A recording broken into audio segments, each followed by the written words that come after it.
नमस्कार, स्वागत है आप सभी का इस YouTube channel GK with JP पर।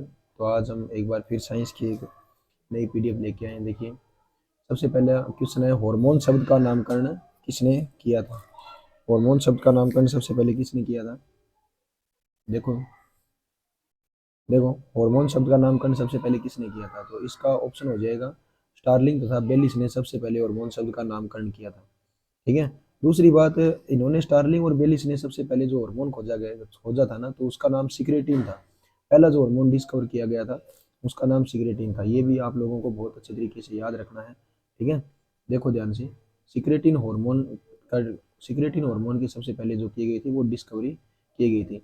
यहाँ पर एक वर्ड आया है अरस्तु। अरस्तु को जीव विज्ञान का पितामह कहा जाता है। ठीक है ना, ये क्वेश्चन भी आपको बहुत अच्छे तरीके से ध्यान रखना है। देखो आगे, 32 नंबर, पृथक्करण का नियम किसने दिया था? तो पृथक्करण का नियम दिया था वो किसने दिया था? मेंडल ने दिया था। मेंडल के साथ में दो तीन उपाधियां जुड़ी है। इसे अनुवांशिकी का पितामह कहा जाता है। दूसरी बात, इन्होंने दो प्रयोग किए थे, एक संकर संकरण और द्विसंकर संकरण। इस पर इन्होंने टोटल 3 नियम दिए थे, जिसमें से एक नियम है कौन सा? पृथक्करण का नियम। ठीक है। और पृथक्करण के नियम के साथ में दो और नियम दिए थे, एक प्रभाविता का नियम और दूसरा था स्वतंत्र अपव्यवहन का नियम। आगे देखो, आगे है कि जीव विज्ञान शब्द का सर्वप्रथम प्रयोग किसने किया था? तो यहाँ पर दो ऑप्शन अपने पास है। देखो, एक तो है ए नंबर, जीव विज्ञान का सर्वप्रथम प्रयोग लेमार्क तथा ट्रेविरेंस ने, और दूसरा है अरस्तु। तो लेमार्क तथा ट्रेविरेंस ने सबसे पहले जीव विज्ञान शब्द का प्रयोग किया था इन्होंने। ठीक है। और अरस्तु का मैंने आपको पीछे बताया था कि अरस्तु को जीव विज्ञान का क्या कहा जाता है? पितामह कहा जाता है, क्योंकि इन्होंने नींव डाली थी जीव विज्ञान की। ठीक है। आगे देखो क्वेश्चन, आगे है कि जीव विज्ञान के जनक के नाम से जाने जाते हैं। तो जीव विज्ञान के जनक के नाम से पीछे अपने ने कर लिया है, कौन जाने जाते हैं? अरस्तु जाने जाते हैं। ठीक है। दूसरी बात है, यहाँ पर डार्विन नाम आया। चार्ल्स डार्विन ने जो सिद्धांत दिया था ना, वो प्राकृतिक वर्णवाद का सिद्धांत दिया था, नेचुरल सिलेक्शन जिसे कहा जाता है, थ्योरी ऑफ नेचुरल सिलेक्शन। आगे देखिए, आगे है कि अ, वनस्पति वनस्पति विज्ञान के जनक के नाम से जाने जाते हैं। वनस्पति विज्ञान के जनक के नाम से जाने जाते हैं, तो ये है थियोफ्रेस्टस। एक तो होता है वनस्पति विज्ञान, दूसरा होता है जंतु विज्ञान। जंतु विज्ञान के पितामह अगर आपसे कोई पूछ ले तो वो अरस्तु है, और वनस्पति विज्ञान के पितामह जो है ना वो है थियोफ्रेस्टस। ठीक है। और जंतु विज्ञान के पितामह है वो अरस्तु है। आगे देखो, 36 नंबर, बोटनी शब्द की उत्पत्ति किस भाषा के शब्द से हुई है? बोटनी शब्द, बायोलॉजी में जितने भी वर्ड है ना, बायोलॉजी में जितने भी वर्ड हैं, दो ही लैंग्वेज के हैं। एक तो कौन सी? ग्रीक, और दूसरी कौन सी? लैटिन भाषा की है। तो यहाँ पर जो बोटनी वर्ड दिया गया ना, वो बोटनी वर्ड दिया गया है ग्रीक भाषा से। ठीक है ना, ग्रीक लैंग्वेज का ये वर्ड है। आगे देखो, क्वेश्चन नंबर 37। क्वेश्चन नंबर 37 है कि फाइकोलॉजी में किसका अध्ययन किया जाता है? फाइकोलॉजी में किसका अध्ययन किया जाता है? तो देखो ध्यान से, फाइकोलॉजी में अध्ययन जो किया जाता है ना, वो किया जाता है शैवालों का। ठीक है। शैवालों का अध्ययन किया जाता है फाइकोलॉजी में। वायरोलॉजी कहलाती है विषाणु का अध्ययन। ठीक है। और माइकोलॉजी कहलाती है कवकों का अध्ययन। आगे देखो, क्वेश्चन नंबर 38। 38 है कि पर्यावरण का अध्ययन जीव विज्ञान की किस शाखा के अंतर्गत आता है? तो पर्यावरण का अध्ययन जीव विज्ञान की पारिस्थितिकी के अंतर्गत आता है। इसे इंग्लिश में इकोलॉजी भी कहा जाता है। ये है जेनेटिक्स, अनुवांशिक लक्षणों का अध्ययन इसके अंदर किया जाता है। और ये है वर्गीकी, इसे टैक्सोनॉमी भी कहा जाता है। इसमें किसी भी जंतु और पादप के नामकरण का अध्ययन किया जाता है। ठीक है। आगे देखो, आगे है क्वेश्चन नंबर 39। 39 है कि डेंड्रोलॉजी का संबंध किससे है? डेंड्रोलॉजी का संबंध जो यहाँ पर है ना, वो है झाड़ियों के अध्ययन से। ठीक है ना, झाड़ियों का अध्ययन है वो डेंड्रोलॉजी कहलाता है। आगे देखो, पुष्पों के अध्ययन को क्या कहा जाता है? पुष्पों के अध्ययन को यहाँ पर कहा जाता है एंथोलॉजी। एंथोलॉजी इसका करेक्ट ऑप्शन हो जाएगा 40 नंबर का। आगे देखो, क्वेश्चन नंबर 41। क्वेश्चन नंबर 41 है, वनस्पति संवर्धन से संबंधित विज्ञान की शाखा को कहा जाता है? तो अध्ययन से वनस्पति संवर्धन से संबंधित जो विज्ञान है ना, उसे हॉर्टिकल्चर कहा जाता है। और कृषि से रिलेटेड जितने भी संबंधित विज्ञान का अध्ययन किया जाता है उसे एग्रीकल्चर कहा जाता है। फ्लोरिकल्चर जो यहाँ पर है ना, वो पुष्पों का अध्ययन कहलाता है। आगे देखो, स्पर्मोलॉजी में किसका अध्ययन किया जाता है? स्पर्मोलॉजी में जो अध्ययन किया जाता है ना, वो किसका किया जाता है? बीज का अध्ययन किया जाता है स्पर्मोलॉजी में। ठीक है। आगे देखो, क्वेश्चन 43 नंबर है क्वेश्चन की एग्रिस्टोलॉजी में किसका अध्ययन किया जाता है? एग्रिस्टोलॉजी में किसका अध्ययन किया जाता है? एग्रिस्टोलॉजी दो वर्ड से मिलकर बना है, एग्रिस्टस प्लस में लोगोस। तो एग्रिस्टस का अगर वर्ड दिख रहा है तो वो घास से आता है, और एग्रिस्टोलॉजी जो में अध्ययन किया जाता है ना, वो घासों का अध्ययन किया जाता है। आगे देखो, आगे है कि पीडोलॉजी में किसका अध्ययन किया जाता है? पीडोलॉजी में जो अध्ययन किया जाता है ना, वो भूमि का किया जाता है। भूमि का अध्ययन पीडोलॉजी के अंतर्गत आता है। आगे देखो 45 नंबर, पौधों के नाम देने वाली विज्ञान की शाखा क्या कहलाती है? तो नामकरण का अध्ययन पीछे अपने कर चुके हैं। नामकरण का अध्ययन है ना, वो सारा का सारा टैक्सोनॉमी के अंतर्गत आता है, जिसको वर्गीकी कहा जाता है। ठीक है, आगे देखो, आगे है कि किसे वर्गीकी का पितामह कहा जाता है? किसे वर्गीकी का पितामह कहा जाता है? वर्गीकी का पितामह अगर अपने देखे ना, टैक्सोनॉमी का फादर ऑफ टैक्सोनॉमी ये कहा जाता है अरस्तु को। अब देखो, ऊपर नाम आया कैरोलस लीनियस, सबसे very very most important question biology में यही बनता है। इसे फादर ऑफ मॉडर्न टैक्सोनॉमी कहा जाता है।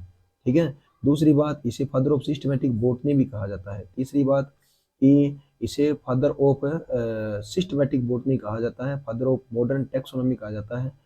और इसके बाद में आगे देखो क्वेश्चन 47 नंबर, 47 नंबर क्वेश्चन है कि सूक्ष्म जीव मिलते हैं। सूक्ष्म जीव जो है ना, रेतीली मिट्टी में भी पाई जाती हैं, लवण में भी पाई जाती हैं, दलदल में भी पाई जाती है, और इसका ऑप्शन आ जाएगा all of these, D number correct option हो जाएगा। आगे है कि विषाणु है वो वृद्धि करता है। विषाणु वृद्धि करता है, विषाणु कभी भी पानी में ग्रोथ नहीं कर पाता है क्योंकि निर्जीव है। मर्द शरीर में ग्रोथ नहीं कर पाता है क्योंकि निर्जीव है। चीनी के विलियन में ग्रोथ नहीं कर पाता है क्योंकि निर्जीव है। विषाणु हमेशा जीवित कोशिका में ग्रोथ करता है क्योंकि विषाणु को सजीव और निर्जीव के बीच की योजक कड़ी कहा जाता है, और जब इसे सजीव की कोई भी कोशिका मिलती है तो इसके अंदर उपापचय है वो शुरू हो जाता है, इसलिए विषाणु है वो जीवित कोशिका के अंदर बहुत अच्छी तरीके से ग्रोथ करता है। आगे क्वेश्चन है कि साबूदाना किससे बनाया जाता है? साबूदाना किससे बनाया जाता है? तो साबूदाना बनाया जाता है साइकस के प्लांट से। साइकस की कुछ जातियां अपने बायोलॉजी में पढ़ते हैं, और इन जातियों से साइकस से साबूदाना तैयार किया जाता है। आगे देखो कि आगे क्वेश्चन है कि फलों का अध्ययन क्या कहलाता है? फलों का अध्ययन है वो कहलाता है पोमोलॉजी। ठीक है, और फूलों का अध्ययन है वो कहलाता है एंथोलॉजी। आगे क्वेश्चन है द्विनामपत्ति के जनक किसे कहा जाता है? द्विनामपत्ति के जनक है वो कैरोलस है लीनियस को कहा जाता है। इन्हें फादर ऑफ मॉडर्न टैक्सोनॉमी कहा जाता है। द्विनामपत्ति क्या होती है? ऐसी पत्ती जिसमें पहला वर्ड तो लिखा जाता है जिनस का और दूसरा वर्ड लिखा जाता है स्पीसीज का। जैसे फॉर एग्जाम्पल, आप एक अपने खुद का एग्जाम्पल ले लीजिए। जैसे मनुष्य का नाम है होमो सेपियंस, तो होमो वर्ड है ना वो जिनस से रिलेटेड है, और सेपियंस है वो उसकी पर्टिकुलर जाति है जो ये रिप्रेजेंट करती है कि होमो सेपियंस एक मनुष्य का सार्वभौमिक नाम है। आगे देखो क्वेश्चन, जीवाणु की खोज सर्वप्रथम किसने की थी? जीवाणु की खोज सर्वप्रथम की थी एंटोनी वॉन ल्यूवेनहोक ने। एंटोनी वॉन ल्यूवेनहोक ने की थी। इसके बाद में मृत कोशिका की खोज किसने की थी? रॉबर्ट हुक ने की थी। जीवित कोशिका की खोज भी किसके साथ जुड़ी है? ल्यूवेनहोक के साथ जुड़ी है। आगे देखो क्वेश्चन, आगे है कि जिन पौधों पर बीज बनते हैं किंतु पुष्प नहीं लगते क्या कहलाते हैं? अनावर्त बीजी। अनावर्त बीजी किसे कहा जाता है? ऐसे पादप जिनके बीज ढके हुए मिलते हैं, जिनके ऊपर बीजावरण पाया जाता है, उन्हें अनावर्त बीजी कहा जाता है। और इसके बाद में जिनके बीज ढके हुए नहीं होते उन्हें अनावर्त बीजी कहा जाता है, और जिनके बीज ढके हुए होते हैं उन्हें आवर्त बीजी या एंजियोस्पर्म प्लांट कहा जाता है। यहाँ से बीज बने ही नहीं थे, जड़, तना और पत्ती तीन ही भाग पाए जाते थे जिसको थैलस कहा जाता है। इन्हें पादप जगत के उपभेसर कहा जाता है। Very very most important question है ये कि पादप जगत के उपभेसर किन्हें कहा जाता है? तो ब्राईफाइटा के कहा जाता है, क्योंकि ये जल से निकलकर सबसे पहले स्थल पर आए थे।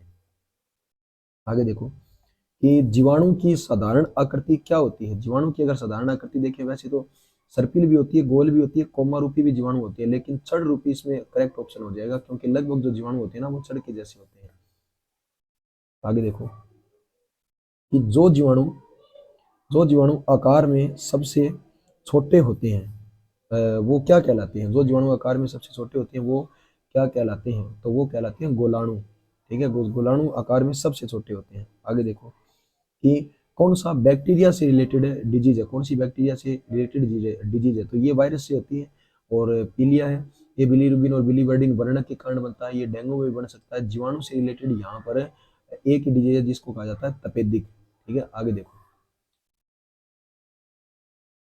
इसके बाद में क्वेश्चन है कि मनुष्य की आंत में पाया जाने वाला जीवाणु है, मनुष्य की आंत में पाया जाने वाला जीवाणु है इस्चेरिशिया कोलाई, और इसकी शॉर्ट फॉर्म भी लिखी हुई आती है, याद रख लेना, जिसे ई कोलाई कहा जाता है, ठीक है ना, ई कोलाई इस्चेरिशिया कोलाई को ही कहा जाता है। आगे देखो क्वेश्चन, आगे क्वेश्चन है कि एंटीबायोटिक अधिकांशतः पाए जाते हैं। एंटीबायोटिक जैसे जैसे देखो, जीवाणुओं से अपने शरीर में भयंकर से भयंकर रोग भी होते हैं, लेकिन जो एंटीबायोटिक बनाई जाती है ना, वो जीवाणुओं से ही बनाई जाती है। और आज जो इंजेक्शन की जनरेशन चल रही है ना, वो थर्ड जनरेशन चल रही है, जो जीवाणुओं से एंटीबायोटिक बनाई गई है वो थर्ड जनरेशन की एंटीबायोटिक चल रही है। इससे पहले 2 जनरेशन अपने पास है, आ चुकी है। आगे देखो, आगे है कि सबसे छोटा जीव है, सबसे छोटा जीव, ये तो आप बचपन से ही पढ़ते आ रहे हो, सबसे छोटी जो जीवित कोशिका है ना, वो कौन सी है, माइकोप्लाज्मा जिसे कहा जाता है। आगे देखो, आगे है कि कौन सा रोग जीवाणु के कारण होता है, कौन सा रोग जीवाणु के कारण होता है, हैजा जो है ना वो जीवाणु के कारण होता है, ठीक है। आगे देखो, आगे क्वेश्चन है कि कि किसके द्वारा दूध खट्टा होता है, किसके द्वारा खट्टा होता है, तो दूध जो खट्टा होता है ना वो बैक्टीरिया से होता है, और इस बैक्टीरिया का नाम होता है LAB। LAB का मतलब लैक्टो एसिड बैसिलस बैक्टीरिया होता है। इसके बाद में निमेटोडा है, निमेटोडा से अपनी बॉडी के अंदर जो डिजीज होती है ना, वो ये एक एक टाइप का एस के एलिमेंथीज होता है, इससे अपने को डिजीज होती है, जैसे एस्केरियोसिस हो गया, ये हो गया, वायरस होता है ना, इससे भी डिजीज होती है अपनी बॉडी के अंदर, जैसे HIV हो गया, कोरोना वायरस हो गया। आगे देखो, आगे है कि कौन सा रोग जीवाणु के संक्रमण के कारण होता है, तो जीवाणु के संक्रमण के कारण होता है अपने पास कुष्ठ रोग, जिसको कुब्बड़ रोग भी कहा जाता है, और कुब्बड़ से मनुष्य की जो कमर है ना उसकी ऊंचाई ग्रोथ कर जाती है, जिसके कारण कुष्ठ रोग होता है। आगे देखो कि सर्वप्रथम विषाणु की खोज किसने की थी, सर्वप्रथम विषाणु की खोज की थी इवानोवस्की नाम का एक साइंटिस्ट था, जिसने सर्वप्रथम विषाणु की खोज की थी। और इसके बाद में अगर कोई पूछ ले कि सबसे पहले चेचक के टीके की डिस्कवरी किसने की थी, तो ये की थी एडवर्ड जेनर ने। और इसके बाद में कैरोलस लीनियस, इसे फादर ऑफ टैक्सोनॉमी कहा जाता है, इन्होंने कोई भी डिस्कवरी नहीं की थी। आगे देखो, इसके बाद में कि चेचक के टीके का विकास किसके द्वारा किया गया था, तो चेचक के टीके का विकास किया गया था एडवर्ड जेनर के द्वारा किया गया था, ठीक है। आगे देखो 65 नंबर क्वेश्चन कि दूध को दही में जमने का कारण होता है, दूध को, ये अपने क्वेश्चन पीछे कर चुके हैं, ठीक है। दूध के दही में जमने का कारण होता है लैक्टो एसिड बैसिलस या लैक्टोबैसिलस बैक्टीरिया जिसको कहा जाता है। ये ऑप्शन बिल्कुल एकदम इसका सही हो जाएगा। आगे देखो, क्वेश्चन है कि निम्न में से कौन स्वपोषी होता है, स्वपोषी का मतलब क्या होता है, स्वपोषी ऐसे ऐसे जंतु जो अपना भोजन है, ऐसे ऑर्गेनिज्म या ऐसे जीव जो अपना भोजन है स्वयं बनाते हैं, और अपने भोजन स्वयं बनाने का कार्य यहाँ पर एक के द्वारा किया जाता है, शैवालों के द्वारा किया जाता है, जो अपना भोजन स्वयं बनाते हैं। कवक का वो अपना भोजन स्वयं नहीं बनाते, क्योंकि सड़े गले मृत कार्बनिक पदार्थों से भोजन को ग्रहण करते हैं, इसलिए इन्हें मृतोपजीवी कहा जाता है। विषाणु है वो शरीर में संक्रमण करके भोजन को ग्रहण करते हैं, प्रोटोजोआ है वो भी शरीर में संक्रमण करके भोजन को ग्रहण करते हैं, जैसे फॉर एग्जाम्पल डेंगू हो गया। आगे देखो, क्वेश्चन है कि टिक्का रोग किस में होता है, टिक्का रोग जो होता है ना वो मूंगफली के अंदर होता है, मूंगफली के अंदर टिक्का रोग पाया जाता है। आगे देखो, HIV के द्वारा होने वाला रोग है, HIV के द्वारा होने वाला रोग है, तो HIV वायरस की पहले तो ये देखो फुल फॉर्म क्या होती है, ह्यूमन इम्यूनो वायरस इसको कहा जाता है। और आज का मीनिंग होता है ये हिंदी में और इंग्लिश में इसको एड्स कहा जाता है, ठीक है, एड्स कहा जाता है। आगे देखो, इसके बाद में कैंसर जो रोग, कैंसर जो रोग होता है ना वो अपने कोशिका में एक जीन पाया जाता है, जिसको ओंकोजीन कहा जाता है। कोई भी कार्सिनोजन की प्रेजेंस में कैंसर का ओंकोजीन प्रोटो ओंकोजीन में बदल जाता है, जिससे वो सेल है वो कैंसरस सेल कहलाती है, और इससे बॉडी में छोटी छोटी गांठें या ट्यूमर बनने लग जाती है। आगे देखो 79 नंबर क्वेश्चन कि निम्न में से कौन सा रोग विषाणु के कारण होता है, निम्न में से कौन सा रोग विषाणु के कारण होता है, तो विषाणु के कारण एक ही रोग होता है जिसको चेचक कहा जाता है। अब देखो मलेरिया, मलेरिया है ना वो मच्छर से होती है, और प्रोटोजोआ संक्रमण से संबंधित ये रोग होता है। पीलिया है ये बिलीरुबिन और बिलीवर्डिन वर्णक के कारण अपने लीवर के अंदर होता है, जिससे बिलीरुबिन और बिलीवर्डिन की मात्रा है वो शरीर से बाहर नहीं निकल पाती है और शरीर में उसका जमाव नहीं लग जाता है, तो इसका ऑप्शन बिल्कुल एकदम करेक्ट हो जाएगा, चेचक। आगे देखो कि किस शैवाल से आयोडीन प्राप्त होती है, किस शैवाल से आयोडीन प्राप्त होती है, तो ये होती है लेमिनेरिया से, ठीक है, लेमिनेरिया से अपने को आयोडीन प्राप्त होती है। तो आज की क्लास में बस इतना ही।